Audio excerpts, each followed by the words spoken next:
उसकी मालकिन का सुबह से कई बार फोन आ चुका था। क्या बात है वृंदा, आज काम पर नहीं आना? सारे बर्तन पड़े हुए हैं और तू है कि तेरा कुछ पता ही नहीं है।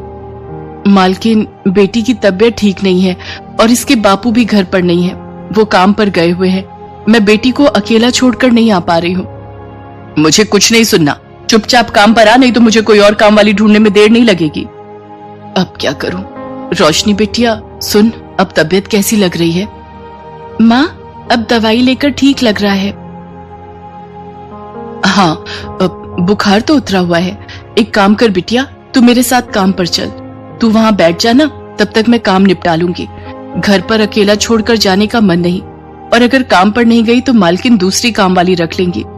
दिवाली के दिन है बिटिया, मालकिन का कोई भरोसा नहीं, रख लिया तो काम हाथ से चला जाएगा। चल, चप्पल पहन, हम चलते हैं। वृंदा रोशनी के साथ काम पर पहुंचती है।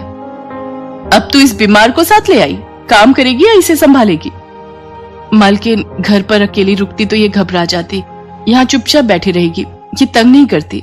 रोशनी बेटा, तू वहां सामने बैठ जा, पहले बर्तन कर ले, फिर पंखे भी साफ करने हैं। ठीक है मालकिन। तभी मालकिन की बेटी और पति भी आ जाते हैं। सौम्या, तुम्हारी लाडली खुशी ने देखो कितनी सारी शॉपिंग की है। मम्मी देखो, ये अनार, फुलझड़ी, रॉकेट और कितने सारे पटाखे, ये चॉकलेट्स भी। और ये देखो मम्मी, मैंने अपने लिए मॉर्निंग में पहनने के लिए अलग ड्रेस ली।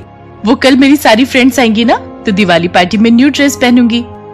अरे हाँ, कल मॉर्निंग में तो दिवाली पार्टी है। वृंदा, कल सुबह टाइम से आ जाना, काफी काम रहेगा। खुशी दिवाली पार्टी का सामान देखने लगती है। रोशनी भी उसे देख रही थी। ए लड़की, जा ये सामान उठाकर खुशी के कमरे में रखा। जी आंटी।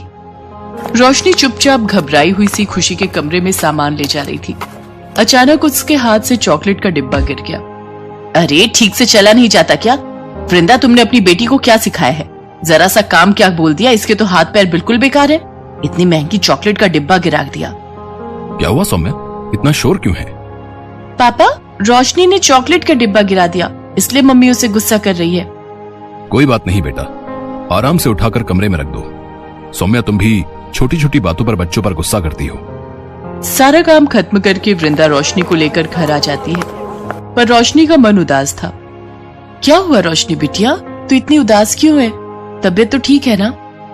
माँ, मुझे भी दिवाली की खरीदारी करनी है। मुझे भी पटाखे, नए कपड़े और मिठाई चाहिए माँ। अभी तेरे बापू आ जाएंगे ना, तो फिर मैं तेरे लिए पटाखे और मिठाई खरीद लाऊंगी। वृंदा किसी तरह रोशनी को समझा देती है। वृंदा, क्या हुआ, आज रोशनी जल्दी सो गई? हाँ, तुम्हारा इंतजार कर रही थी कि आओगे तो पटाखे और मिठाई खरीद कर लाएगी। बड़ी मुश्किल से 500 रुपए ही मिले हैं। तुम कल काम पर जाओगी तो इसको पटाखे और मिठाई दिलवा देना, खुश हो जाएगी। ठीक है, तुम बैठो, मैं तुम्हारा खाना लगाती हूँ। अगले दिन वृंदा रोशनी को लेकर काम पर जाती है। सौम्या के घर दिवाली पार्टी की तैयारी चल रही थी। वृंदा मेहमानों के लिए चाय, कॉफी और नाश्ते का प्रबंध कर रही थी। वृंदा, जाकर सामने की टेबल पर चाय के कप और लगा दो, और प्लेटों में बिस्कुट और नमकीन खत्म हो गए हैं, वो भी भर देना। तुमने रामू को पनीर के पकौड़े बोले थे, पनीर आया हुआ है, जाकर एक बार देख लो। जी मालकिन, मैं अभी देख लेती हूँ। रोशनी बिटिया, तू यहीं बैठ, मैं तब तक मेहमानों को देख लूं। मम्मी, मेरे पटाखे कहाँ रखे हैं? मुझे अपने सारे फ्रेंड्स के साथ छत पर चलाने हैं। सौम्या का ध्यान रिश्तेदारों और दोस्तों में था। वो खुशी की बात को अनसुना कर देती है। खुशी अपने दोस्तों को लेकर छत पर जाती है। रोशनी ये सब देख रही थी। वो भी पटाखे देखना चाहती थी। उसका मन भी था कि वो पटाखों को जलते हुए देखे, इसलिए वो भी छिप छिप कर किसी तरह उन सब के पीछे छत पर चली जाती है। खुशी माचिस की तीली जलाने की कोशिश कर रही थी कि अचानक तीली की आग पटाखे पर पड़ जाती है और खुशी रोने लगती है। उसके आसपास आग लग जाती है। उसके सारे फ्रेंड्स नीचे भाग जाते हैं। खुशी उस समय अकेली थी। मम्मी, पापा, बचाओ, आग! मम्मी, पटाखों में आग लग रही है। मम्मी, मुझे डर लग रहा है, जल्दी बचाओ। खुशी, डरो नहीं, मैं अभी तुम्हें बचाती हूँ। रोशनी बहुत समझदार लड़की थी। वो छत पर बने नल से जल्दी से बाल्टी में पानी भरकर खुशी के ऊपर फेंकती है, जिससे आग बुझ जाती है। इतनी देर में सब लोग छत पर आ जाते हैं। खुशी, मेरी बच्ची, तू ठीक तो है ना? तुझे कुछ हुआ तो नहीं? तुम ठीक तो हो ना बेटा? ये आग कैसे लगी?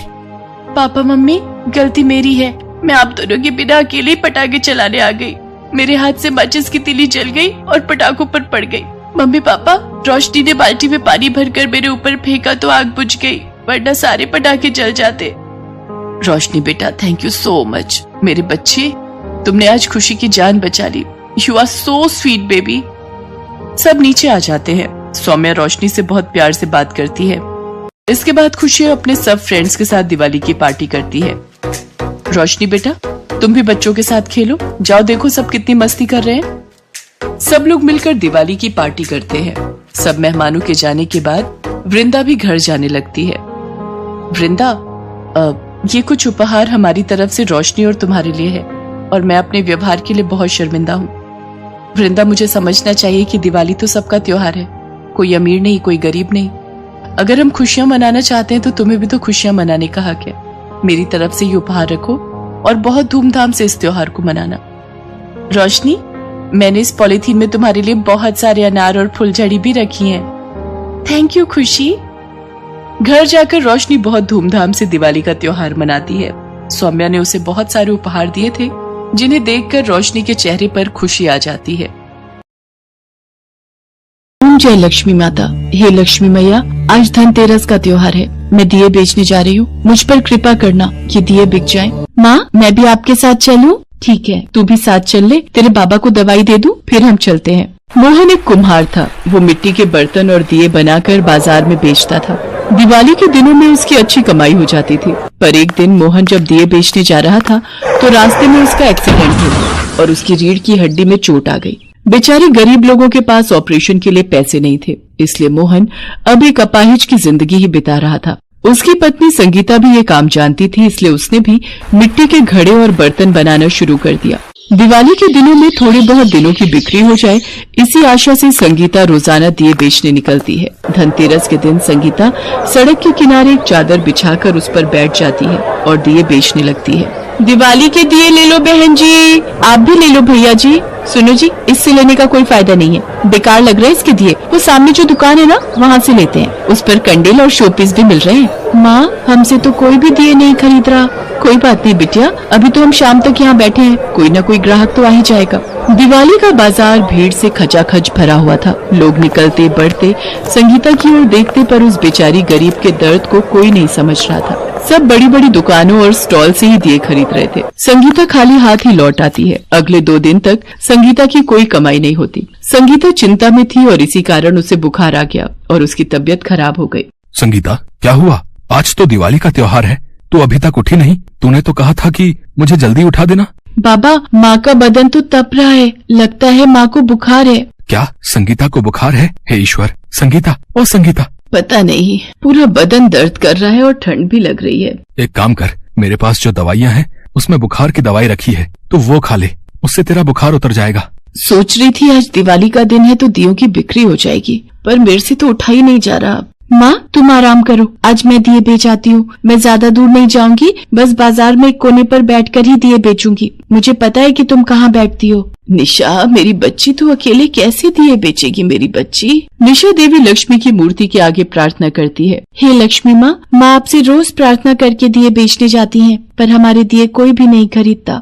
आज तो माँ भी बीमार है और दिवाली का दिन है, मैं अकेले ही दिए बेचने जा रही हूँ। आप मेरा साथ दोगी ना? आप ऐसा कुछ करो कि आज मेरे दिए बिक जाए। माँ कहती है कि आप अपने भक्तों की प्रार्थना जरूर सुनती हो, इसलिए आप मेरी भी प्रार्थना सुन लो।